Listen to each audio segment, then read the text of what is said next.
राज्यातील सार्वजनिक आरोग्य विभागाच्या वतीनं यंदा पालखी सोहळ्यानिमित्त गजर विठुरायाचा जागर आरोग्याचा हा उपक्रम राबवला जातोय।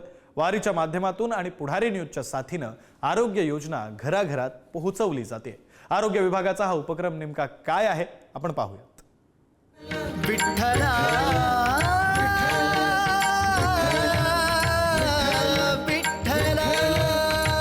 रामकृष्ण हरी माऊली गजर विठोबाचा जागर आरोग्याचा सार्वजनिक आरोग्य विभाग महाराष्ट्र शासन व मुख्यमंत्री सहाय्यता निधी कक्ष यांच्या संयुक्त विद्यमानाने आरोग्याची वारी पंढरीच्या दारी अर्थात आरोग्य ज्ञानेश्वरी या आपल्या स्तुत्य उपक्रम या उपक्रमामध्ये मी कीर्तनकार सपनाताई महाराज आपल्या सर्वांचं स्वागत करते।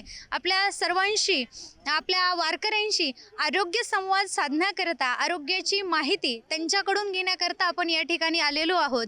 परिपूर्ण जीवनाचा आनंद घेण्यासाठी आरोग्य ही अगदी महत्त्वाची बाब आहे आणि हे लक्षात घेता आरोग्य सेवा हा नागरिकाचा मूलभूत हक्क आणि त्यामुळेच या आरोग्य सेवा अगदी सुलभ सक्षम आणि सर्वतोपरी लोकाभिमुख व्हाव्या याकरिता महाराष्ट्र शासन अगदी कार्यरत आहे आणि त्या सेवा लोकांपर्यंत पोहोचतायत की नाही, या वारकऱ्यांना त्या सेवा देता आहेत की नाही, लोकांपर्यंत त्या सेवेचा लाभ होतो आहे की नाही याची शहानिशा याचा आढावा आपण या वारकऱ्यांच्या मनोगतातून यांच्या भावनेतून लक्षात घेणार आहोत, जाणून घेणार आहोत। तर चला मग इथे काही वारकरी बसलेले आहेत त्यांच्याकडून जाणून घेऊया आरोग्याबद्दल त्यांच्याकडे किती माहिती आहे ते।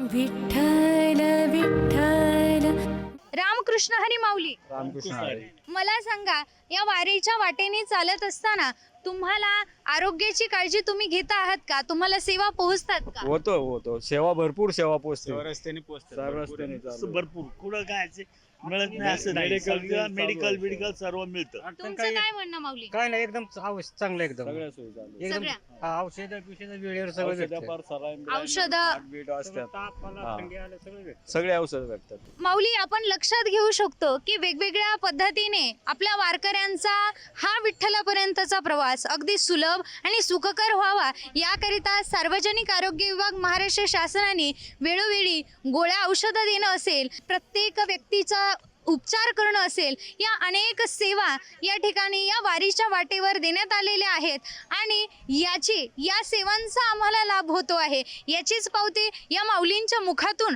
आपण ऐकलं आहे। तर माऊली, आरोग्याच्या बाबतीत तुम्ही किती काळजी घेता, तुम्हाला आरोग्याची किती माहिती आहे याबद्दल तुम्हाला काही प्रश्न विचारणार आहे, ज्याला उत्तरे येतील त्यांनी द्या।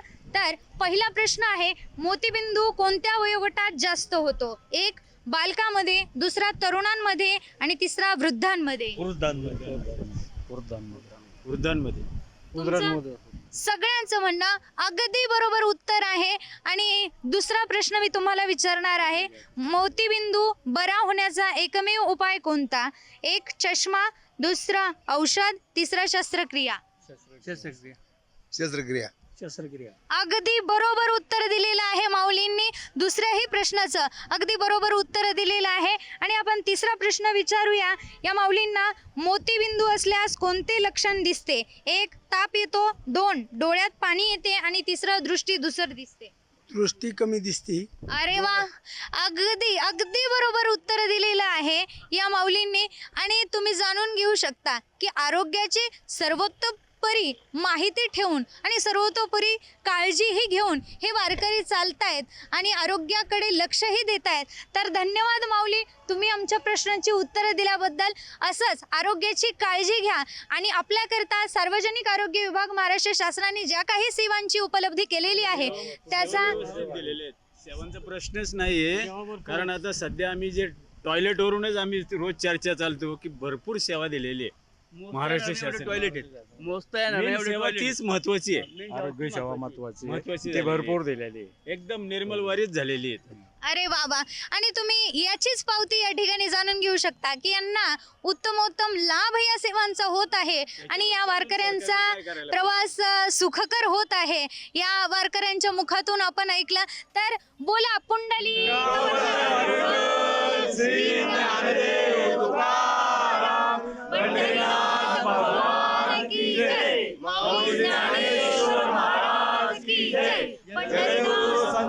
महाराज की जय।